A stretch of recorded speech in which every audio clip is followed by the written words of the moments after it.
Hello students. आज हम पढ़ेंगे एसिड बेसिस एंड सॉल्ट। ये आपके साइंस का सेकंड चैप्टर है। तो एसिड बेसिस एंड सॉल्ट ये बहुत ही अच्छा चैप्टर है और बहुत ही इंटरेस्टिंग है। ठीक है, तो हम शुरू करते हैं। तो पहला पॉइंट, जैसे कि यहाँ पे मैंने लिखा है, as we know about 118 elements at present time. तो मतलब ये हुआ कि आज के मतलब कि आज प्रेजेंट टाइम में हमें पता है कि 118 यानी कि 118 एलिमेंट अब तक मतलब कि हमारे पास नॉलेज में है इस समय। ठीक है, जिसमें से मोस्टली जो है वो नेचुरल है और बाकी मैन मेड है जो लैब में तैयार किया गया है। ठीक है, और वो सारे एलिमेंट्स कंबाइन होते हैं और एक कंपाउंड तैयार करते हैं। ठीक है, जैसा कि जितने भी एलिमेंट होते हैं वो कंबाइन होते हैं और कंबाइन होने के बाद कंपाउंड बनाते हैं। ठीक है, ये सारे ऑलरेडी आप क्लास 9th में पढ़े हुए हैं सब चीज़ों को। ठीक है, तो अब ये बात आती है कि जितने भी कंपाउंड आपके तैयार होते हैं एलिमेंट से, सारे कंपाउंड का एक केमिकल प्रॉपर्टीज होता है।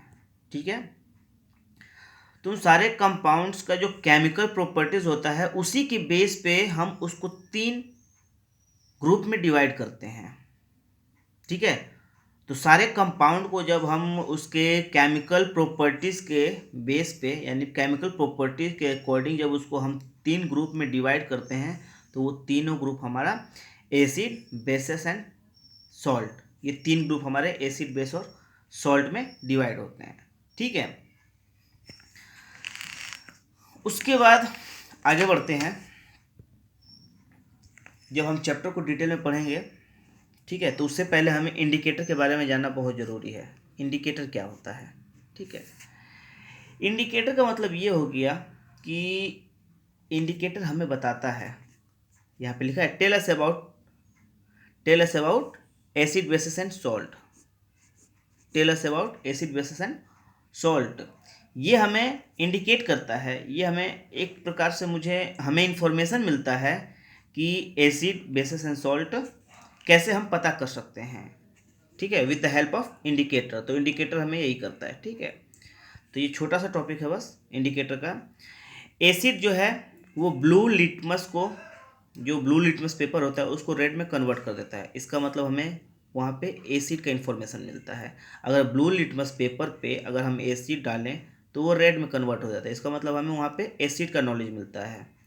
और रेड लिटमस पेपर पे अगर हम बेस डालते हैं तो वो ब्लू में कन्वर्ट करता है। तो इसका मतलब वहाँ पे हमें बेस का पता चलता है। ठीक है, तो वही जिस चीज़ का हमें इन्फॉर्मेशन मिलता है उसी को हम बोलते हैं इंडिकेटर।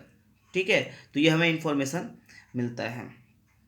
उसी तरीके से एक मेथिल ऑरेंज, ठीक है, मेथिल ऑरेंज ये कंपाउंड है, केमिकल कंपाउंड है, केमिकल सब्सटेंस है। ठीक है, मेथिल ऑरेंज भी इंडिकेटर काम करता है। मेथिल ऑरेंज जो होता है वो ऑरेंज कलर का होता है, यानी कि in the case of neutralise, यानी कि जब वो न्यूट्रलाइज होता है, न्यूट्रलाइज का मतलब ना उस पे एसिड हो ना उस पे बेस हो। जब एसिड और बेस दोनों नहीं होते हैं तो उसी को बोलते हैं न्यूट्रलाइज, और उस समय मेथिल ऑरेंज का जो कलर होता है वो ऑरेंज होता है। ठीक है, जो मेथिल ऑरेंज आपका सब्सटेंस हुआ। तो जब हम मेथिल ऑरेंज पे में जब एसिड मिलाते हैं तो वो उस मेथिल ऑरेंज को रेड में कन्वर्ट कर देता है, और उसी मेथिल ऑरेंज में जब हम बेस मिलाते हैं तो उसको येलो में कन्वर्ट कर देता है। तो ये हमारा इंडिकेटर हो गया। इंडिकेटर मतलब जो हमें मिलता है। अच्छा, एक चीज़ मैं यहाँ पे आप लोगों को बताना चाहूँगा, जो लिटमस पेपर होता है, ठीक है, वो यहाँ पे जैसे मैंने आपको बताया कि मेथिल ऑरेंज जो होता है न्यूट्रलाइज केस में ऑरेंज होता है। न्यूट्रलाइज का मतलब ना उस पर एसिड का इफेक्ट है ना उस पर बेस का इफेक्ट है। तो ना उस तो जब एसिड और बेस दोनों का इफेक्ट नहीं होता है तो मेथिल ऑरेंज जो होता है ऑरेंज कलर का होता है। उसी तरह यहाँ पे मैं आपको बता दूँ कि जो लिटमस पेपर होता है, वो लिटमस पेपर जो होता है वो पर्पल कलर का होता है। ठीक है, न्यूट्रलाइज केस में भी पर्पल कलर का होता है, यानी कि उसका कलर ही पर्पल स्टार्टिंग में ही होता है। यानी कि हम ये कैसे, अच्छा, जो लिटमस पेपर होता है वो लाइकन एक प्लांट होता है। ठीक है, लाइकन एक प्लांट होता है, उसी से हमें लिटमस मिलता है, ठीक है। उसी से हमें उसी के हेल्प से हम लिटमस तैयार करते हैं। तो वो जो लिटमस होता है ऑलरेडी मतलब जो कलर होता है उसका पर्पल होता है, बाकी उसको हम अपने अकॉर्डिंग उसको चेंज करते हैं। अगर ब्लू हमने अगर जैसे मान लीजिए लिटमस पेपर जो हो गया वो ब्लू कलर का है, तो हमने बस ब्लू छोड़ दिया उसको, तो जब उस पर हम एसिड डालेंगे तो वो रेड में एसिड डालेंगे तो रेड में कन्वर्ट कर देगा। और जब जैसे कि लिटमस पेपर दो तरीके के हो गए, एक हो गया ब्लू लिटमस पेपर, एक हो गया रेड लिटमस पेपर। तो यहाँ पर रेड लिटमस पेपर का मतलब ये नहीं है कि वो रेड लिटमस पेपर नेचुरली मिलता है, उससे रेड बनाया गया है, यानी कि उस ब्लू वाले लिटमस पेपर पे हम बेस डाल के उसे रेड बना देते हैं। फिर उसको हम लैब में यूज़ करने के लिए, यानी कि जो आपका लेबोरेटरी होता है उसमें जैसे साइंस लैब होता है उसमें बच्चों को दिया जाता है रेड लिटमस पेपर, तो रेड लिटमस पेपर को तैयार किया जाता है, ठीक है। तो इसका मतलब यही हुआ कि जो लिटमस पेपर है वो हमें मतलब कि ऑलरेडी ब्लू कलर में ही मिलता है, तो जब उस पर हम एसिड डालते हैं तो वो रेड में कन्वर्ट कर देता है, ठीक है। और जब वापस उस पर बेस डालते हैं तो वापस वो ब्लू में हो जाता है बेस डालने के बाद, ठीक है। तो ये हमारा था इंडिकेटर। इंडिकेटर का मतलब कि हमें जिससे पता चले कि एसिड बेसिस और क्या हम कैसे पहचान सकते हैं, ठीक है। क्योंकि अब छोटा सा एक बात मैं आपको बताऊंगा कि जैसे नींबू हो गया, नींबू के रस को अगर हम स्वाद लेते हैं, अगर उसे चखते हैं तो उसका स्वाद खट्टा होता है, ठीक है। तो इसका स्वाद खट्टा होता है तो हम कह सकते हैं भाई इसमें एसिड है, क्योंकि उसका स्वाद खट्टा है। तो क्या हम इसी तरीके से सारे एसिड को चख के पता कर सकते हैं? नहीं, क्योंकि बहुत ऐसे एसिड होते हैं जो बहुत ही खतरनाक होते हैं और डेंजर होते हैं, इसीलिए हम सबको चख के नहीं पता कर सकते हैं। तो इसीलिए हम उसका इंडिकेटर का यूज़ करते हैं। तो इंडिकेटर क्या करता है, हमें आसानी से उस चीज़ के बारे में बता देता है। अब हम आगे बढ़ते हैं। एसिड्स का यहाँ पे मैंने एसिड्स का मतलब कि हम एसिड्स के बारे में अभी डिटेल में पढ़ेंगे, ठीक है। एक एक टॉपिक, जैसे अभी एसिड्स के बारे में हम पढ़ेंगे, उसके बाद बेस के बारे में पढ़ेंगे, उसके बाद सॉल्ट पढ़ेंगे, उसके बाद क्या क्या रिएक्शन तो वो पढ़ेंगे, ठीक है। तो यहाँ पे acids is a chemical substance which is sour in taste. Acid जो होता है वो एक केमिकल सब्सटेंस है जिसका स्वाद खट्टा होता है, ठीक है। एसिड का एक और मतलब होता है जिसको हम मतलब कि साइंस में कहते हैं, उसको मैं आगे बताऊंगा आप लोगों को। एसिड्स का मतलब ये हो गया कि वो सब्सटेंस जो अगर वाटर सॉल्यूशन है उसमें जब मिलाते हैं उसको एसिड्स को, यानी कि वाटर सॉल्यूशन में जब एसिड को मिलाते हैं तो वो कम्प्लीटली आयोनाइज्ड हो जाता है, और कम्प्लीटली आयोनाइज्ड होने के बाद हाइड्रोजन के आयन को प्रोड्यूस करता है, ठीक है। तो इसका मतलब वो एसिड है, ठीक है। तो ये जो मैंने आपको बताया इसके बारे में मैं आपको आगे बताऊंगा क्या होता है। अभी आपको कंफ्यूज होने की जरूरत नहीं, अभी तो बस इतना समझिए कि acid is a chemical substance which is sour in taste. Acid वो केमिकल सब्सटेंस है जिसका स्वाद खट्टा होता है, ठीक है। अभी नॉर्मली इसी पे हम आगे समझेंगे उसकी डिटेल में कि ये आयोनाइजेशन क्या होता है, और ये एसिड जो है वो आयोनाइज होकर क्या रिलीज करता है, फिर बेस क्या रिलीज करता है, इसके बारे में मैं आगे आपको बताऊंगा। अब यहाँ पे बात आती है ऑर्गेनिक एसिड और मिनरल एसिड। मतलब क्या, यानी कि यहाँ पे मैंने एसिड को दो कैटेगरी में डिवाइड कर दिया है, ठीक है। एसिड को दो कैटेगरी में, पहला हमने ले लिया ऑर्गेनिक एसिड, ठीक है, ऑर्गेनिक एसिड, और दूसरा मैंने ले लिया मिनरल एसिड, ठीक है।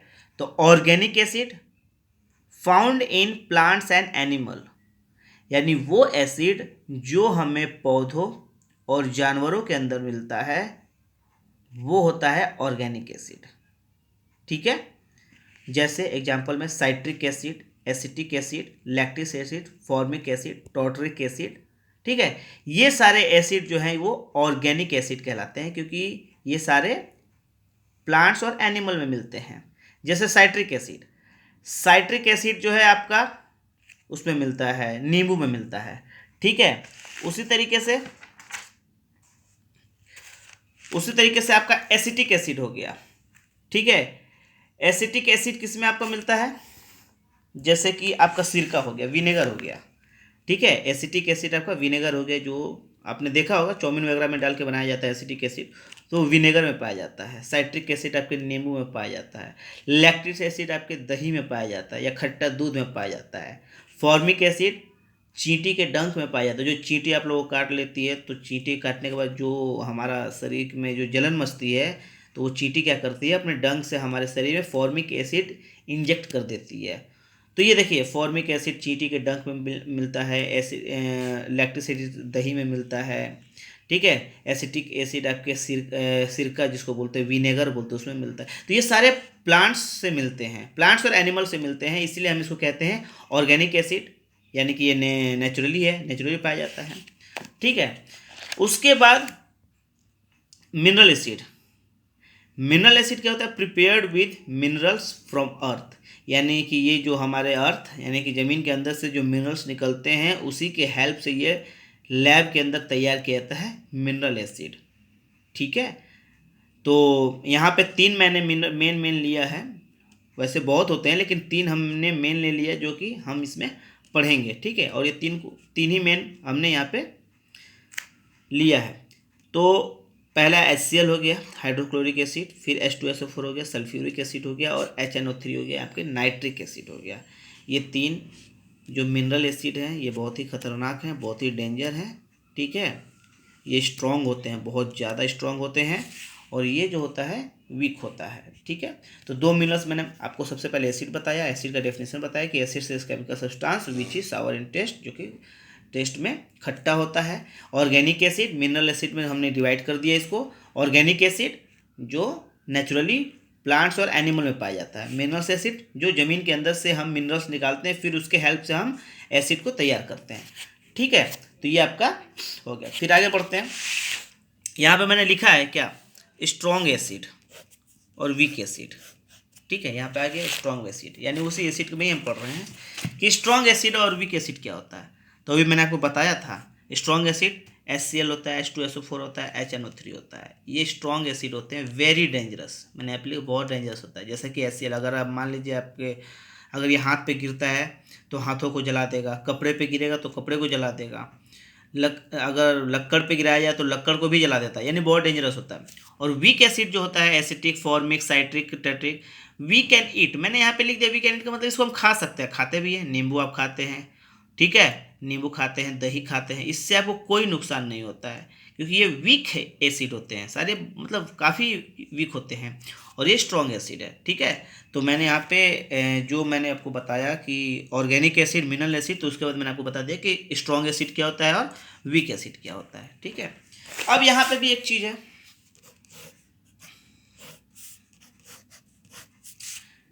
कॉन्सेंट्रेटेड एसिड और डिल्यूट एसिड, ठीक है। तो कॉन्सेंट्रेटेड एसिड का मतलब हो गया लेस क्वांटिटी ऑफ वाटर, यानी कि वो जो सॉल्यूशन होता है एसिड का जिसमें वाटर की क्वांटिटी बहुत कम होती है, वो होता है कॉन्सेंट्रेटेड एसिड। और जब हायर क्वांटिटी ऑफ वाटर, यानी कि वाटर की क्वांटिटी बहुत ज़्यादा होती है, तो उसको बोलते हैं डिल्यूट एसिड, ठीक है। तो डिल्यूट एसिड मतलब कि जिसमें पानी की मात्रा ज़्यादा होती है, मतलब हायर क्वांटिटी ऑफ वाटर है, जो हम जैसे मान लीजिए कि हम लैब में, जब साइंस लैब में हम लैब में कोई एक्टिविटी करते हैं, तो उसमें हम क्या करते हैं कि नॉर्मली एसिड का ही हम यूज़ करते हैं, क्योंकि अगर हमने कॉन्सेंट्रेटेड एसिड ले लिया तो हमारे लिए मतलब कि काफ़ी डेंजर हो सकता है, क्योंकि अगर मान लीजिए हाथ पे गिरता है या कहीं इधर उधर गिरता है तो वह हमें काफ़ी नुकसान, यानी कि काफ़ी हमें नुकसान पहुंचा सकता है। लेकिन डिल्यूट एसिड ऐसा नहीं होता है, तो उसमें क्या किया जाता है कि पानी ज़्यादा मिलाकर उससे उसकी पावर को कम किया जाता है, तो वो डिल्यूट एसिड हो गया, जिसमें बहुत ज़्यादा पानी मिला दिया जाता है। और कॉन्सेंट्रेटेड एसिड में क्या होता है कि उसमें कम पानी की मात्रा होती है, ठीक है, कम पानी होता है उसके अंदर। तो ये आपको हो गया कॉन्सेंट्रेटेड एसिड और डिल्यूट। अच्छा, कॉन्सेंट्रेटेड को डिल्यूट हम बना सकते हैं, ठीक है, और बनाते ही हैं, क्योंकि डिल्यूट एसिड मतलब कॉन्सेंट्रेटेड एसिड को डिल्यूट बनाकर ही हम उसका यूज़ करते हैं। तो इसको हम क्या करते हैं कि कॉन्सेंट्रेटेड एसिड को हम क्या करते हैं कि धीरे धीरे पानी में डालते हैं, मिलाते हैं, धीरे धीरे कॉन्सेंट्रेटेड एसिड को हम पानी में डालते रहते हैं और उसे मिलाते रहते हैं। तो इस तरीके से क्या होता है, धीरे धीरे जब उसमें पानी की क्वांटिटी ज़्यादा हो जाती है, वाटर की क्वांटिटी ज़्यादा हो जाती है, तो फिर वो डिल्यूट एसिड में कन्वर्ट हो जाता है। अब हम बात करेंगे प्रॉपर्टीज ऑफ एसिड का। ठीक है, प्रॉपर्टीज ऑफ एसिड, ये तो हमने अभी तक पढ़ लिया कि एसिड क्या होता है, कितने ग्रुप में हमने डिवाइड किया, वीक एसिड क्या होता है, स्ट्रॉन्ग एसिड क्या होता है, कॉन्सनट्रेटेड एसिड क्या होता है, डाइल्यूट एसिड क्या होता है। अब हम पढ़ते हैं कि इसके प्रॉपर्टीज़ क्या क्या होते हैं एसिड्स के। ठीक है, क्योंकि हम एसिड के बारे में अभी जानकारी ले रहे हैं तो उसके बारे में प्रॉपर। तो पहला प्रॉपर्टीज मैंने लिखा है सावर इन टेस्ट, यानी कि उसका जो स्वाद होता है अभी एसिड का खट्टा होता है। पहला पॉइंट मैंने ये लिखा है कि जो एसिड होता है उसका स्वाद जो होता है वो खट्टा होता है। दूसरा प्रॉपर्टी मैंने लिखा है asset turns blue litmus into red. जैसा कि मैंने शुरू में बताया कि एसिड जो है वो ब्लू लिटमस पेपर को रेड में कन्वर्ट करता है। ठीक है, ये दूसरा प्रॉपर्टी हुई है। तीसरा प्रॉपर्टी एसिड कंडक्ट इलेक्ट्रिसिटी, यानी कि एसिड जो है वो इलेक्ट्रिसिटी सप्लाई कर सकता है। एसिड जो है इलेक्ट्रिसिटी को कंडक्ट करता है, उसमें से इलेक्ट्रिसिटी पास हो सकता है। ठीक है, फोर्थ पॉइंट, एसिड जो है वो मेटल के साथ रिएक्ट करता है और हाइड्रोजन गैस बनाता है। ठीक है, फोर्थ पॉइंट जो है मैं बता रहा हूँ आपको, एसिड जो है वो मेटल के साथ रिएक्ट करेगा और हाइड्रोजन गैस बनाएगा। जैसे मैंने लिख दिया मेटल में हमने एसिड मिलाया, यानी मेटल प्लस एसिड, तो क्या बनाएगा, सॉल्ट प्लस हाइड्रोजन गैस। ठीक है, उसके जैसे एग्जांपल मैंने ले लिया यहाँ पे, मेटल एक ले लिया जिंक और एक एसिड ले लिया H2SO4। ठीक है, जिंक H2SO4, जब दोनों को मिलाएंगे हम तो जिंक सल्फेट बनेगा और उसमें से हाइड्रोजन गैस निकलना स्टार्ट हो जाएगा, यानी कि उसमें से हाइड्रोजन गैस इवोल्यूशन होगा, रिलीज होगा। ठीक है, तो हमारा जो फोर्थ है प्रॉपर्टीज में यही है कि मेटल के साथ एसिड अगर रिएक्ट करता है तो सॉल्ट और हाइड्रोजन गैस फॉर्म करता है। ठीक है, फिफ्थ क्या है कि जब एसिड को हम मेटल कार्बोनेट के साथ रिएक्ट करवाएंगे तो उसमें से कार्बन डाइऑक्साइड गैस को रिलीज करेगा। ठीक है, यहाँ पे देखिए ध्यान से, फोर्थ पॉइंट में मैंने कहा कि एसिड जो है रिएक्ट करेगा मेटल के साथ तो हाइड्रोजन गैस फॉर्म करेगा, और फिफ्थ में मैंने बता रहा हूँ कि एसिड जो है वो रिएक्ट करेगा मेटल कार्बोनेट के साथ तो कार्बन डाइऑक्साइड गैस रिलीज करेगा। ठीक है, जैसे मैंने यहाँ पे एक ले लिया, मेटल कार्बोनेट ले लिया, सोडियम कार्बोनेट ले लिया। ठीक है, Na2CO3, सोडियम कार्बोनेट में हमने HCl मिला दिया जो कि एसिड है, और ये एक आपका मेटल कार्बोनेट हो गया। तो मेटल कार्बोनेट में जब हम एसिड मिला रहे हैं तो यहाँ पे सॉल्ट यानी कि 2NaCl और प्लस में कार्बन डाइऑक्साइड और प्लस में वाटर, यानी कि यहाँ पे देखिए कार्बन डाइऑक्साइड जो है वो रिलीज कर रहा है। ठीक है, तो फिफ्थ मैंने पॉइंट आपको बताया कि एसिड जो है वो रिएक्ट करेगा मेटल कार्बोनेट के साथ, मेटल कार्बोनेट के साथ तो कार्बन डाइऑक्साइड। आगे पढ़ते हैं, आगे सिक्स्थ में क्या है कि acid react with base to form salt and water. Acid जो है वो बेस के साथ रिएक्ट करेगा तो सॉल्ट और वाटर बनाएगा। अच्छा, जानते हैं इस प्रोसेस को जब हम एसिड, जैसे यहाँ पे मैंने लिखा है acid plus base salt plus water बनाएगा। ठीक है, जब एसिड बेस से आपस में रिएक्ट करेंगे तो सॉल्ट और वाटर बनाएगा। इस प्रोसेस को हम न्यूट्रलाइजेशन का भी प्रोसेस कहते हैं। आपने पढ़ा होगा, आपको याद होगा, तो एसिड और बेस जब मिलाते हैं तो वो दोनों एक दूसरे को न्यूट्रलाइज कर देते हैं।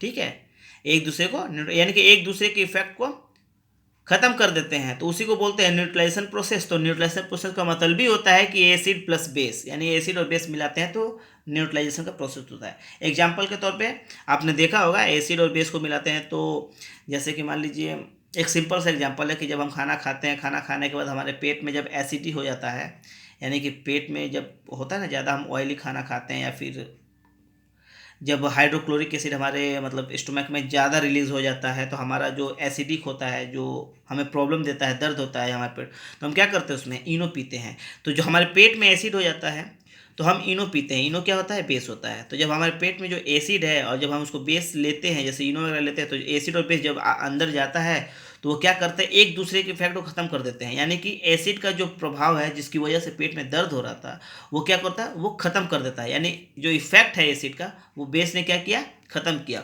और अंदर सॉल्ट और वाटर यानी कि हमें आराम मिल जाता है। ठीक है, तो इसको बोलते हैं न्यूट्रलाइजेशन का भी प्रोसेस बोलते हैं। तो हमारा जो सिक्स था प्रॉपर्टी वो था कि एसिड जो है बेस के साथ रिएक्ट करता है और सॉल्ट और वाटर बनाता है। नेक्स्ट है, ठीक है,